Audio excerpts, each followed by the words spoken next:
Тарихқа сүйенсек, Тимирязев ауданы 1963 жылы 2 қаңтар күні Қазақ Кеңестік Социалистік Республикасы жоғарғы кеңесінің жарлығымен құрылған. Ал 1966 жылы диқаншылар мемлекетке 14,8 миллион пұт астық тапсырған. Елге жыл сайын мыңдаған тонна астық тапсырумен танымал болған ауданның мерейтойымен облыс әкімі Құмар Ақсақаловтың атынан Владимир Бубенко құттықтады.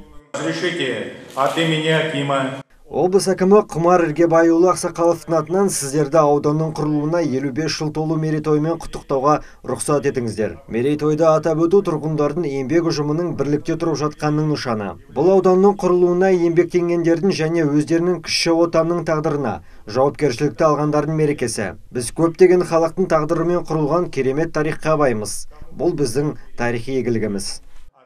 55 жылдық мерейтойға құрметті қонақтар да шақырылды. Олардың арасында аудан құрылғаннан бастап оның дамуына тың жерді игеруге үлес қосқандар бар. Аудан әкімі Ербол Сахдиевтің айтуынша, өлке осындай еңбекқор азаматтардың арқасында жақсы көрсеткіштерге ие болған. Өткен ғасырдағы тың көтеру жылдары елге оң нәтиже алып келгенін айтады.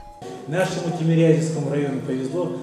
Біздің Тимирязев ауданның жолы болды. Себебі осындай керемет тұрғындары бар. Ауданның тарихын құрған, экономикасын құрған азаматтар бар. Ауданның дамуы әрі қарайда жалғасып жатыр. Облыс әкімінің құттықтауында естідіңіздер. Біздің солтүстік Қазақстан облысының мемлекетіміздің дамуына Тимирязев ауданының қосып жатқан үлесі мол. Аудан қиын жылдары құрылды. 1963 жылдары аға буынымыз жақсы біледі. Бұл күні мерекелік шараға қатысушы құрметті қонақтар ерекше марапатқа ие болды. Ауданның дамуына еңбегі сіңген азаматтарға Тимирязев ауданының құрметті азаматы атағы беріліп, Тимирязев ауданына 55 жыл мерекелік медальдармен марапатталды.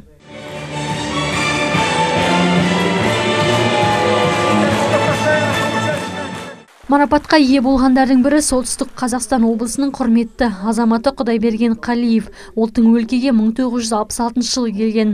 Сол кезден бастап өз қолымен ауданның көтерілуіне ат салысқан. Сол себепті оның қандай жетістіктерге жеткеніне өз көзімен куә болғанын айтады. Ең қарқынды өскені 70 жылдан бастап. 70-тен 85-ке шейін бұл аудан қарқынды өсті. Біз қуантатын жағдай, сол тыңның 3-ші буыны осында қызмет істеп, арман қартып біздің жұмысымызды жалғастырып жатыр.